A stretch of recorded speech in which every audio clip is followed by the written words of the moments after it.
ನಾನು ಅಮಾಯಕ ಇದನ್ನ ಹೇಳ್ತಾ ಇರುವಂಥದ್ದು ಈಗ ಶ್ರೀಕಾಂತ್ ಪೂಜಾರಿ. ಕರಸೇವಕ ಶ್ರೀಕಾಂತ್ ಪೂಜಾರಿಯ ಬಿಡುಗಡೆ.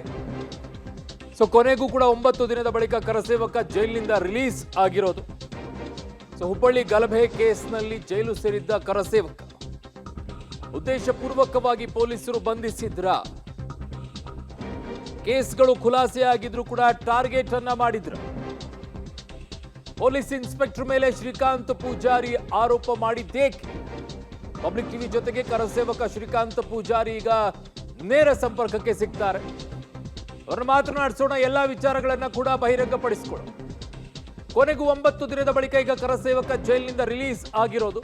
ಹುಬ್ಬಳ್ಳಿಯ ಗಲಭೆ ಕೇಸ್ನಲ್ಲಿ ಜೈಲು ಸೇರಿದಂತ ಕರಸೇವಕ ಈಗ ಬಿಡುಗಡೆ ಆದ ನಂತರ ಮಾಡಿರುವಂತಹ ಆರೋಪಗಳಿದೆಯಲ್ಲ, ಅದೇನು? ಉದ್ದೇಶಪೂರ್ವಕವಾಗಿ ಪೊಲೀಸರು ಬಂಧಿಸಿದ್ರ, ಕೇಸ್ಗಳು ಖುಲಾಸೆಯಾಗಿದ್ರು ಕೂಡ ಟಾರ್ಗೆಟ್ ಅನ್ನ ಮಾಡಿ ಇಂತಹ ಕೇಸ್ಗಳು ಅವರ ಮೇಲೆ ಇದೆ ಅನ್ನುವಂತಹ ಆರೋಪಗಳನ್ನ ಮಾಡಿ ಪಟ್ಟಿಯನ್ನು ಬಿಡುಗಡೆ ಮಾಡಿರುವಂಥದ್ದು ಪೊಲೀಸರು.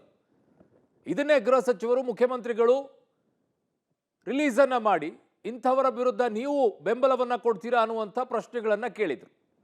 ಈಗ ಸ್ವತಃ ಶ್ರೀಕಾಂತ್ ಪೂಜಾರಿ ಅವರೇ ನಮ್ಮ ಜೊತೆಗೆ ನೇರ ಸಂಪರ್ಕಕ್ಕೆ ಸಿಗ್ತಾರೆ.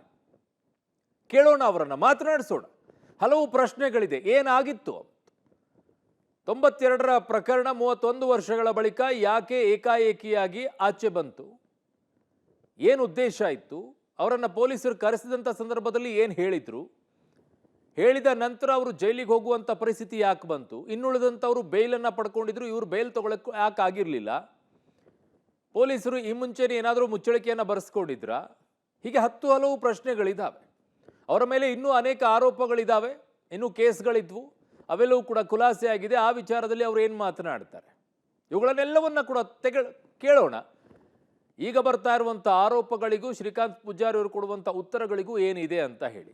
9 ದಿನದ ಬಳಿಕ ಕರಸೇವಕ ಈಗ ರಿಲೀಸ್ ಆಗಿರೋದು. ಇವತ್ತು ಅದ್ಧೂರಿಯಾಗಿ ಅವರಿಗೆ ಸ್ವಾಗತ ಮಾಡಿಕೊಂಡು ಬರಮಾಡಿಕೊಂಡ್ರು. ನೀವು ಅದ್ರ ದೃಶ್ಯವನ್ನು ಕೂಡ ನೋಡ್ತಾ ಇದ್ದೀರಾ. ಇದು ಉದ್ದೇಶಪೂರ್ವಕವಾಗಿತ್ತಾ ಅಥವಾ ಆ ಸಂದರ್ಭಕ್ಕೆ ಹಾಗಾಗೋಯ್ತಾ?